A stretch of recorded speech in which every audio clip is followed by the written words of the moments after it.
Okay, thank you for the opportunity to be with you this morning and to share some of my experiences from the time that I've been privileged to spend in the Middle East. Normally, if I'm speaking somewhere, I begin by always bringing greetings from the Christian communities in Palestine and Israel. I don't normally get a chance to spend the whole sermon talking about their experience, so certainly I bring their greetings, and I'm going to be foolish enough and brave enough to try and describe something of their experience, which of course is not my experience. I'm always a guest.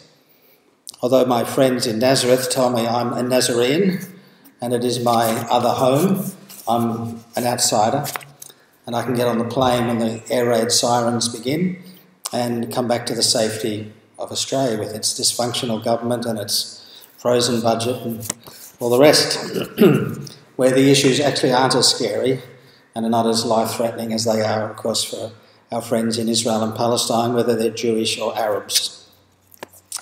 So let me take on a bit of a journey, and perhaps the background to mention is that because of the work I do on the Bethsaida archaeology dig on the north coast of the Sea of Galilee, I have the opportunity, I have the excuse, to go back to Israel every year for several weeks. And so in the course of doing that with groups of students and with one of my daughters, and just at times just by myself, I've been able to get to know something of the experience of being Christian in a Jewish Israel, and come to see the significance of identity.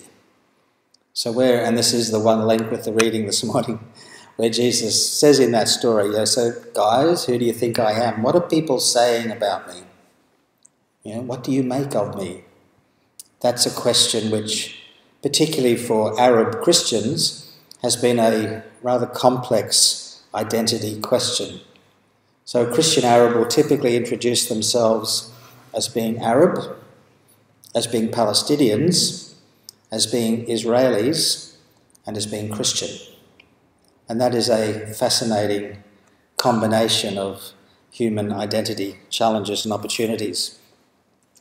Part of that reality, of course, is seen in this map. You may have seen this series of maps at other times, and I'm not going to primarily talk about the conflict over Palestine between Jewish and Arab communities, but it's clear that for Christian Arabs, they live in a context where the facts on the ground are changing.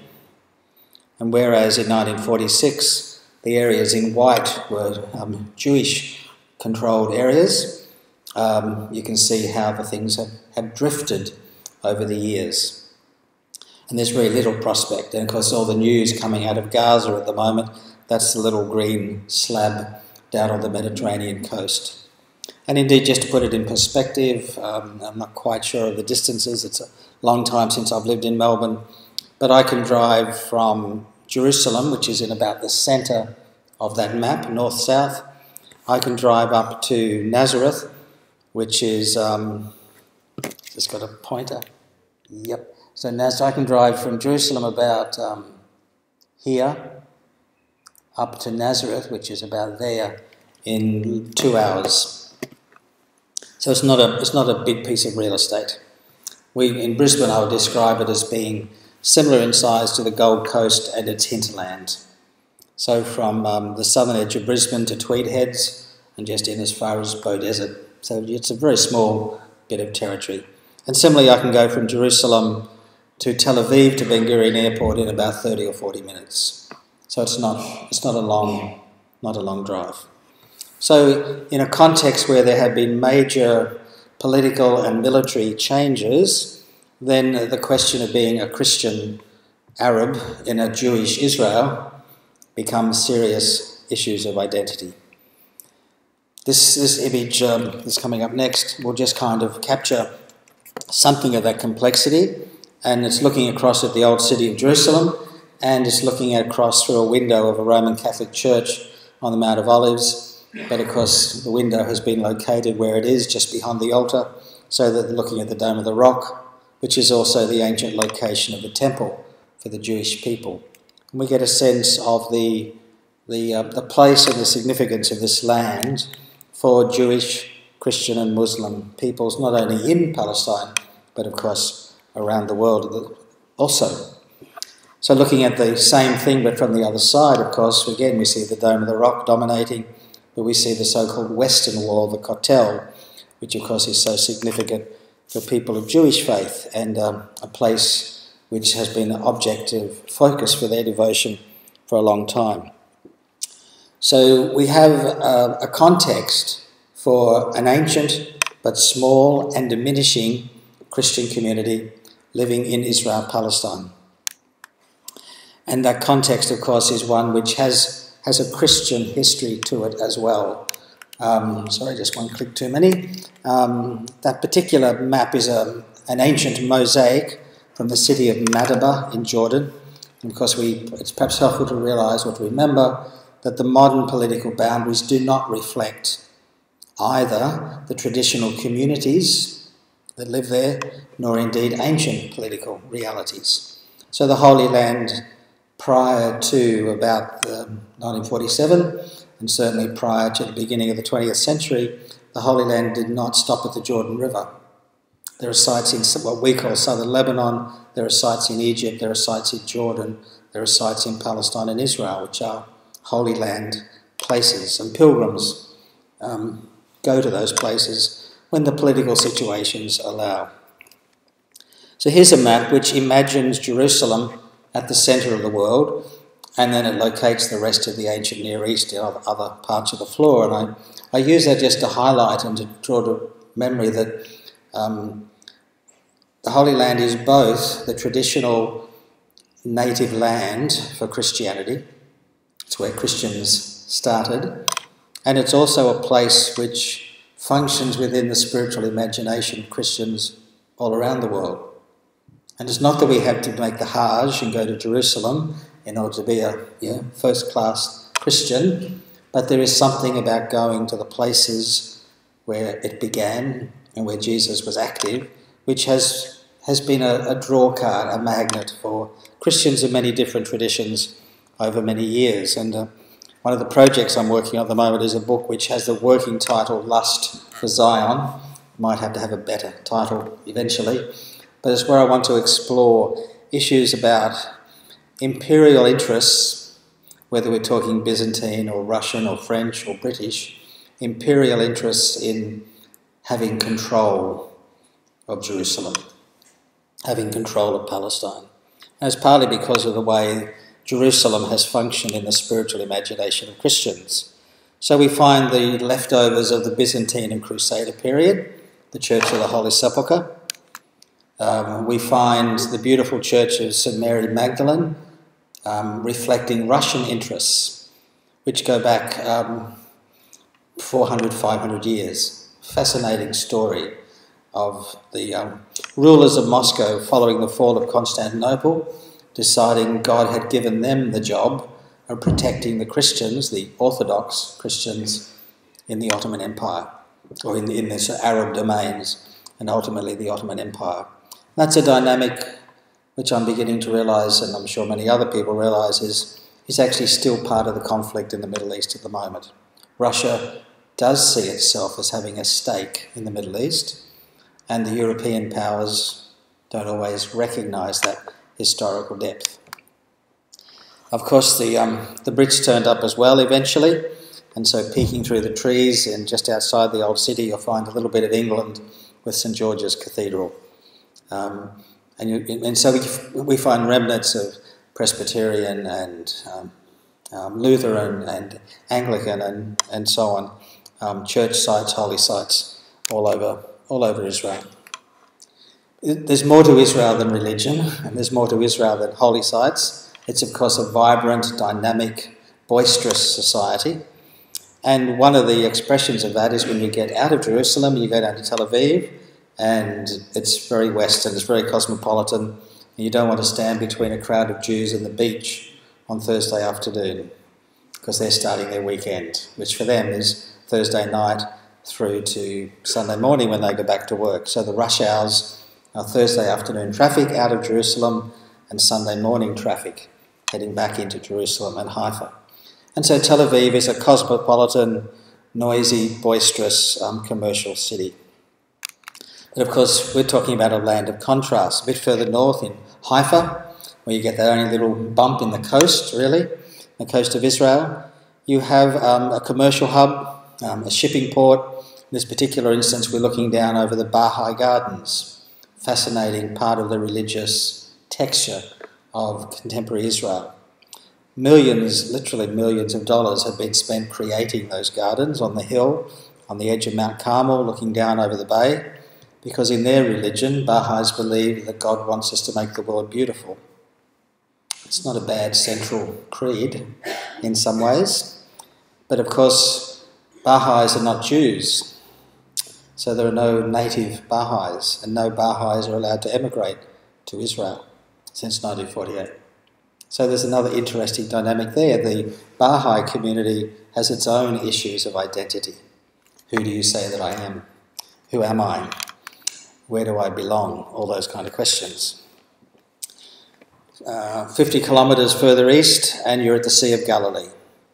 We're talking tiny bits of real estate. This is looking down from so-called Mount Beatitudes, Roman Catholic Church, built in the 1930s or thereabouts, looking down towards Tiberias, basically. It's a reminder of the very different dynamic, and of course we're getting very close to Jesus' country when we're talking about the Sea of Galilee.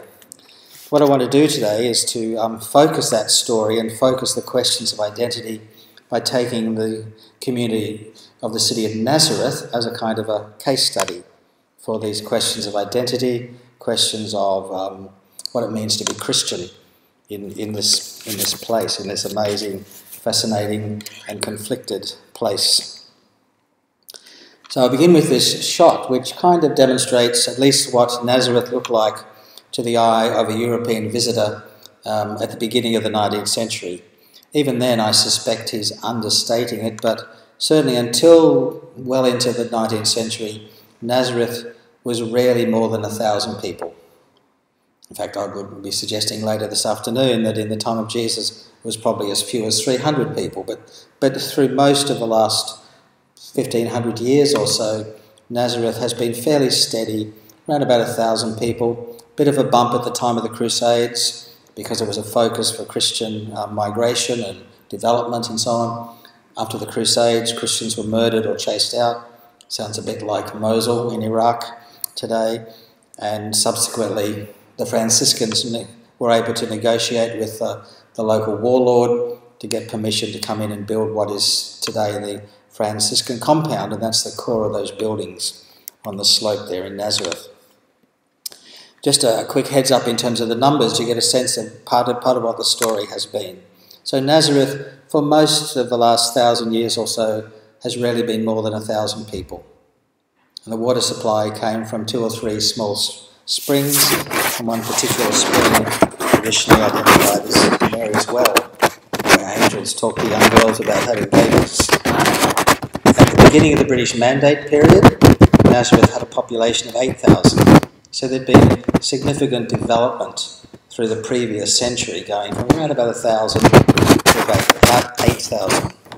By the end of the British Mandate, 30 years later, 18,000 people in Nazareth. By the early 60s, 25,000 people. And 3 or 4 years ago, 65,000 people, not counting another 30,000 or so Jewish people living in a new city of Nazareth, on Nazareth Heights, built on Palestinian land, Arab land, on the hills just above Nazareth itself. So one part of the story has been population growth, but that population growth has been mostly driven by relocation of internally displaced Palestinians. Almost 500 Arab villages were ethnically cleansed in 1948, and many of those people, particularly from the northern part of Israel, relocated to Nazareth. And so some of the suburbs of Nazareth today bear the names of the villages from which those people came 50, 60 years ago. So there's been significant, rapid growth to a scale we'd never seen on this bit of land before in Nazareth, and the infrastructure has not kept up. And of course, all of that has been growth associated with trauma. These are not people moving to Nazareth because they think it will be a good place for their children to have a future. These are people moving to Nazareth under duress because they're forced out of their traditional lands, and it's perhaps one of the places they might be able to survive. And that's a different set of dynamics for urban growth, as I'm sure you'd realise. So today, Nazareth looks like that. And that's just a central part of Nazareth, looking down towards the Basilica, which you can see in the middle of town, a very large Roman Catholic church, in fact the largest Christian building in the Middle East.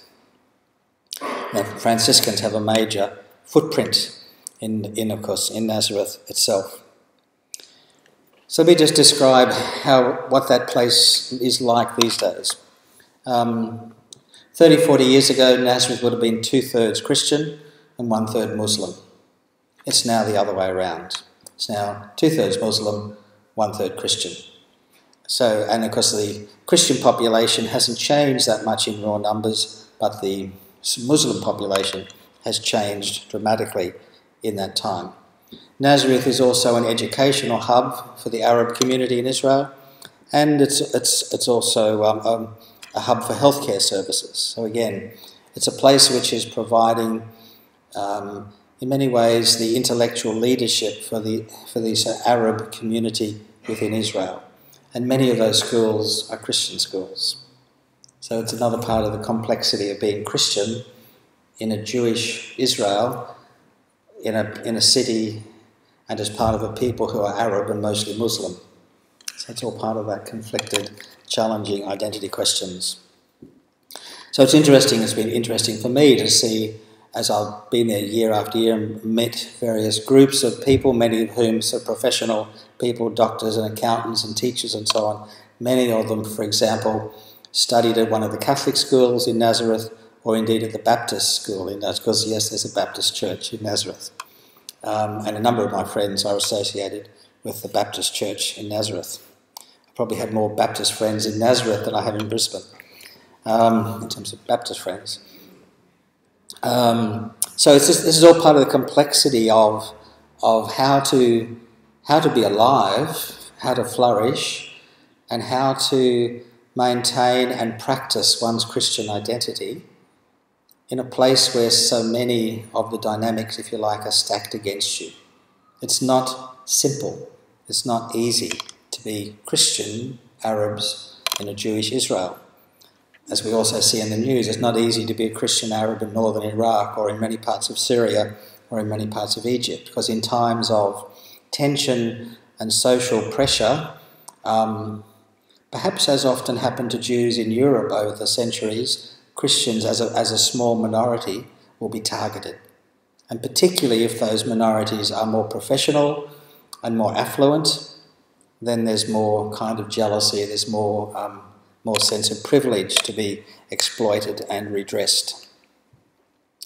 So the Christian communities in Nazareth, in terms of Israel as a whole, are very, very small. Less than 1% of the population of Israel is now identifies as Christian. Within the Arab population, the Christian percentage would also be very, very small, but it would be a couple of percentage points higher, of course. About a third of the Christians in Nazareth, and probably about a third of the Christians generally in the country, would be Greek Orthodox, including Melkites, which are a group of Greek Orthodox that had a fight with their bishop and signed up with Rome about 250 years ago. There'd be the Roman Catholic community, which has had a significant presence in Palestine since the time of the Crusades, and particularly since the successful conversations between St. Francis of Assisi and Salah ad-Din, who then famously said if all Christians were like Francis, there would be no war between the Muslims and the Christians, but I'm not converting to Christianity. But he did put the holy places into the custodianship of the Franciscans, and so they've been there ever since. And then the remaining 1/3 are made up of smaller groups, and so there are Baptists, there are Anglicans, there are all kinds of independent evangelical groups and so on that are present in the land. But the two largest communities will be the Greek Orthodox Church, which is the indigenous Church of Palestine, and the Roman Catholic Church, which they call the Latins, which is very much structured around the Franciscan presence in the land. And then you have faith communities connected with waves of imperial rulers, the Russian Orthodox, the Anglicans, the French Catholics, and so on, each carving out their territory. So, and all of that diversity is reflected in the Christian community in Nazareth as well. One of the challenges, the next couple of slides will be slides from the Greek Orthodox Church. This is the little Church of St. Gabriel at Mary's Well, and it's just a classic Greek Orthodox Church with beautiful icons and all the rest. And I thought I'd put up this particular shot because this shows the Greek Orthodox community in Nazareth celebrating Palm Sunday last year. And even from a still, you get a sense of the energy and the noise of that event. The Scouts were there. I can't call them Boy Scouts because there are many of them were girls as boys. The Scouts, the Arab Scouts were there, small legacy of British influence during the Mandate period. The bishop is there with his cute green and yellow hat. Various other clergy are there, and the people are there. And it's a massive turnout. And the little ones are dressed to the nines, and this is a major celebration for the Greek Orthodox community in Nazareth. And they do the band and the clergy do a big procession around the block, which includes the church, and the whole event takes a few hours, and the energy levels and the noise are high. I mention that because it's a very strong and favourite memory of mine from last year, but it also goes to the question of vitality of these communities. They're struggling, they're fragile, but they're deeply rooted in the land, and they're quite vital in the way that they actually represent the hopes and aspirations of the people who belong to that community. One of the differences about living in the Middle East is if you're living in the Middle East, your religion changes your options. Okay? And that, of course, is both the challenge and the opportunity for the Christian communities in the Middle East. If you're a Christian, and if you're a particular kind of Christian, that will probably determine where you live. It'll certainly influence who you marry. It'll probably determine what kind of occupation and educational opportunities you have. And it will even determine the laws that relate to property transfer and inheritance, as well as marriage and divorce, if your community allows divorce and remarriage. So some people will move from Catholic to Greek Orthodox because the rules are easier for divorce and remarriage. You can shift, okay? The things which we would see as being secular regulation in the Middle East are governed by religious community, because that's one of the ways of managing diversity. Let every religious community run their own affairs in areas that don't involve the rest of the village, as it were. Now, so that also means that if there is tension around the questions of identity, it's easier to know, and it's easier to become a victim of discrimination, because there's no across-the-board provision that everybody has access to these opportunities, to these rights, to this education, to employment, and in particular, and not surprisingly, I guess, within Israel at the present time, preference is naturally given for employment to people that have served in the IDF. Arabs typically do not serve in the IDF. Funny about that. The Bedouin do, the Druze do. So again, you can see how Israel has been, if you like, selectively targeting ethnic subgroups within the Arab community. Bedouin and Palestinian don't like each other. Let's get the Bedouin on side with us, from the Israeli point of view. Druze are a particular kind of Muslim, and neither the Sunni nor the Shia like them. So let's work strategically with the Druze, and let's bring them inside the Israeli tent and give them privileges, because as veterans, there are privileges with healthcare and employment opportunities and so on. The Palestinian community, which is 95% Muslim and 5% Christian, has been exempted from military service, but they can volunteer Very few Muslim Palestinians do, but there's a serious campaign at the moment to encourage Christian Palestinians to join the IDF, and in fact to remove their exemption, so the Christian Palestinians will be separated from their Muslim Palestinian compatriots. And recently a law was passed in May or June this year to recognise Christian Arabs as a different community within Israel. They're no longer seen as part of the Arab population, they're seen as part of the Christian population. Classic divide and conquer. Okay? And that, of course, is leading to different responses within the Christian community. Some groups are anxious to assimilate, and other groups see that as compromise and betrayal. So not only are Christians being divided from Muslims, but Christians are being divided from each other by this tactic. So it's a complex and challenging time to be a Christian in Israel. Let me just mention one last thing and then point to a prayer. One of the underlying dynamics going in here is that those who can emigrate to Europe or the US increasingly do so. Christian Arabs tend to be more educated, more westernised, find it easier to get a green card, find it easier to emigrate. So one of the dynamics going on is in fact the sort of not only the vanishing Palestine, but the vanishing Palestinian Christian who is emigrating. And in many cases the children have gone overseas for study. They may have married a local person from America, Canada, Europe, wherever. They stay there with their wife or husband. They have the grandkids on the other side of the Atlantic Ocean, and the grandparents visit, and eventually the grandparents shift. Okay? With great sadness to be leaving Nazareth, and a sense almost of betrayal of their neighbours, but ultimately they want to be close to the kids. So again, there's another pressure there on Christian Palestinians to emigrate and to move out and to go to a place where they're welcome and where their children and their grandchildren have better prospects for a good life. So they're just some of the dynamics. So what my friends in Nazareth would say is, please don't forget us. Remember us in your prayers. If you do come to visit the Holy Land, don't just visit the rocks. Don't just go to the church buildings and the museums. Make connections with the living faith communities in the Holy Land.